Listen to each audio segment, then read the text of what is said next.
I'm Justin Peer. I'm a national representative with the Brotherhood of Railroad Signalmen. I have the pleasure here to speak with Amit Bose, Administrator of the Federal Railroad Administration. A few questions for you regarding high-speed rail. I'd like to get your take on some of these issues. Okay, so just getting started here. What's your current assessment of the development and implementation of high-speed rail networks in the United States? Are we on the right track, and what challenges do we face?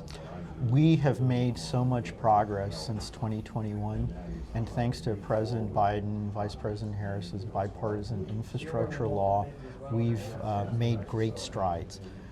We have funded the California High-Speed Rail project. We've also funded the Brightline West project, which connects Las Vegas to Southern California.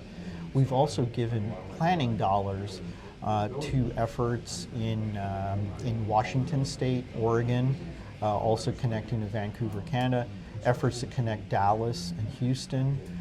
So there's a lot of movement on high-speed rail, the likes of which we haven't seen since 2009 when the Recovery Act happened. And the demand and enthusiasm that the public has showed for high-speed rail has not dissipated, it's increased, and it's also great to see efforts like Amtrak doing to connect Houston and Dallas. So I'm very, very excited about what the future holds for high-speed rail in this country, and I think we've set things on a great pathway to finally get that high-speed rail service that folks are looking for here. So would you say that it's important that we capitalize on this momentum we have at this moment to continue pushing this forward, for fear that if we don't come through with this project, it could get stale and dissolve? Absolutely. We have to now, we've given funding, we have to make sure that projects are delivered on time, on budget, and completed.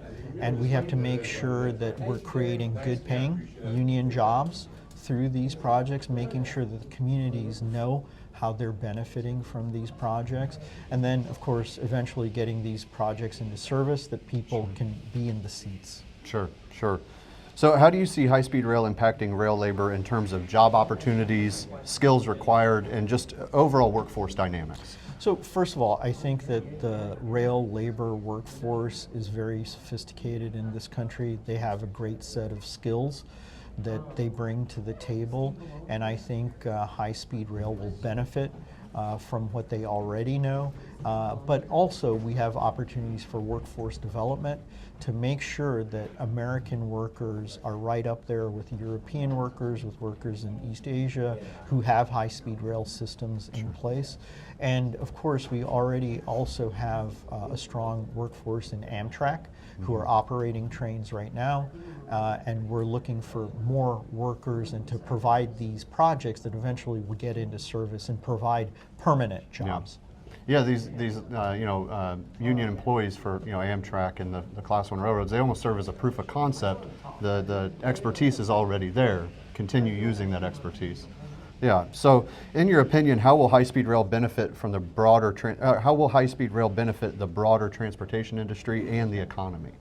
I think that it will provide substantial benefits. I think that we know that it will give people another option for travel, so that in areas with congested highways, people don't have to sit in their vehicles. Also on that airspace where there's congestion or flights and airports are not easily available, the high-speed rail will provide another option, and a very competitive option for people to go in between places. High-speed rail is not going to be possible everywhere, but it makes good sense in a lot of city pairs throughout the country. And one important point is we need to get service started, on high-speed rail service started, so people can experience it for themselves.